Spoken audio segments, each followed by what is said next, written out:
अस्सलाम वालेकुम दोस्तों, कैसे हैं आप सब। उम्मीद है सब खैरियत से होंगे। और हाइलाइट्स और थंबनेल में आपने देख लिया होगा। मज़ीद इस बारे में शुभांकर मिश्रा जी का क्या कहना है, चलें देखते हैं वीडियो में।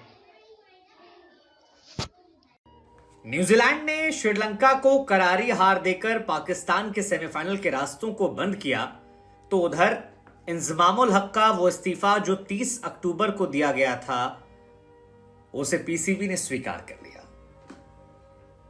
अब इस स्वीकार इस्तीफे के बाद सवाल यह है कि इंजमामुल हक तो निपट गए, क्या बाबर आजम भी निपटाए जाएंगे? क्या पाकिस्तान के कप्तान के तौर पर बाबर आजम हटाए जाएंगे? यह सवाल इसलिए भी महत्वपूर्ण है क्योंकि बाबर आजम के लिए बीते 2-3 महीनों में कुछ भी अच्छा नहीं चल रहा। वो दुनिया के नंबर 1 बल्लेबाज थे, अब वो दुनिया के नंबर 1 बल्लेबाज नहीं है। उनकी किस्मत वहां पर खराब हो गई है। वर्ल्ड कप 2023 उनकी जिंदगी का एक सबसे बड़ा टूर्नामेंट था, क्योंकि अगर आप पाकिस्तानी हैं और आप इंडिया में वर्ल्ड कप खेलने जा रहे हैं, सो आपके लिए इससे बड़ा मंच नहीं हो सकता कि आप यहां आए, यहां ऐसी पारी खेलें, ऐसी परफॉर्मेंस दें जिससे दुनिया चकाचौंध हो जाए कि यार ये खिलाड़ी यार ये करके गया। जैसे रचिन रविंद्र हैं। रचिन रविंद्र का नाम इतिहास के स्वर्णिम अक्षरों में इसलिए लिखा जाएगा क्योंकि रचिन रविंद्र का यह पहला वर्ल्ड कप था और पहले वर्ल्ड कप में इंडिया आकर उन्होंने जो तबाही मचाई, 550 सुपर रन बनाए, हाईएस्ट रन बनाने वाले प्लेयर बने, डेब्यू में सबसे ज्यादा रन बनाने वाले प्लेयर बने। ये तमाम रिकॉर्ड्स हैं जो याद रखे जाएंगे। हालांकि वो न्यूजीलैंड के हैं, उनका रिश्ता इंडिया से, इसलिए उनका कॉन्टेक्स्ट अलग है, लेकिन बाबर आजम पड़ोसी हैं। और अगर कोई इंडियन बैट्समैन पाकिस्तान में रन बनाते, जैसे सहवाग ने बनाए थे 13 शतक, उसे लोग आज तक नहीं भूल पाए। ऐसे ही बाबर यहां चलते तो लोग, लेकिन बाबर आजम का बल्ला खामोश रहा। एक दो जगह जहां 50 बनाए भी, वहां पर टुक टुक पारियां खेली, कहीं पर भी उनका इंपैक्ट जो था वो ऐसा नहीं नजर आया कि एक मैच भी उन्होंने अपने दम पर जिताया। जैसे शाहीन शाफरीदी ने एक मैच जिताया, फकर जमान ने 2 मैच अपने दम पर जिताया, रिजवान ने 1 मैच अपने दम पर जिताया था। तो पाकिस्तान के ये कुछ मैचेस हैं जहां पर परफॉर्मेंस निकल कर आई है और अच्छी बल्लेबाजी या अच्छी गेंदबाजी जो है देखने को मिली है। लेकिन बाबर आजम की कोई ऐसी पारी नहीं निकल कर आई जिसने उनके इंपैक्ट को डाला हो, और इसी वजह से सवाल है कि वो बाबर जो एज अ बैट्समैन फ्लॉप हो गए, एज अ कैप्टन तो लगातार उनको लेके क्वेश्चन होते हैं कि यार उनका इंपैक्ट नहीं है उतना बड़ा। इनफैक्ट जिन खिलाड़ियों को वो बैकअप के तौर पर ले गए थे वो ज्यादा अच्छा परफॉर्म कर रहे हैं। जैसे कि हसन अली ने परफॉर्म किया, वो बैकअप के तौर पर गए थे। अब्दुल्ला शफीक को ले गए, वो बैकअप थे उनके, मतलब मेन 11 का हिस्सा नहीं थे। वो 15 के उन बैकअप खिलाड़ियों में थे कि ये 11 खेलेंगे, कहीं कोई गड़बड़ हुआ तो ये आ जाएंगे, लेकिन वो परफॉर्म कर ले गए।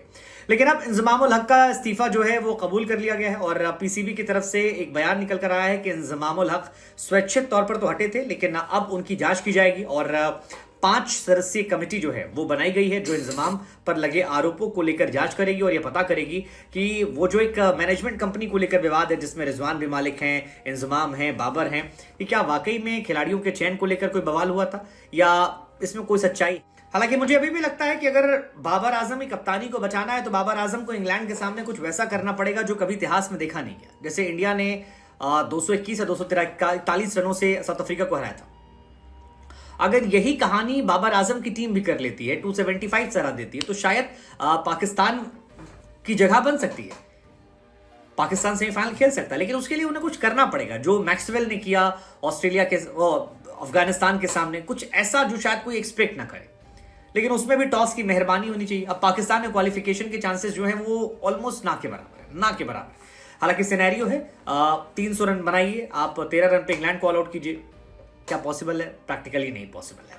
400 बनाइए, 112 पर ऑल आउट कीजिए, क्या पॉसिबल है? जी हाँ, प्रैक्टिकली पॉसिबल है। ऐसा बहुत सारे मैचेस में देखा गया है कि सामने वाली टीम ने 400 बनाए और इधर वाली टीम को 100-125 रन पे ऑल आउट कर दिया। और इंग्लैंड की टीम में भी आप बेन स्टोक हटा दीजिए, मलान हटा दीजिए, बाकी बल्लेबाज जो हैं वो बहुत अच्छी फॉर्म में नहीं है। 450 ठोक दीजिए तो 162 पे ऑल आउट कीजिए, काफी टाइम मिल जाएगा। और 500 ठोके तो फिर 211 पर ऑल आउट करने का मौका मिलेगा। आई थिंक ये बहुत ज्यादा होता है एंड मुझे लगता है कि इसमें ठीक ठाक मार्जिन उन्हें मिल जाएगा जीत हासिल करने के लिए।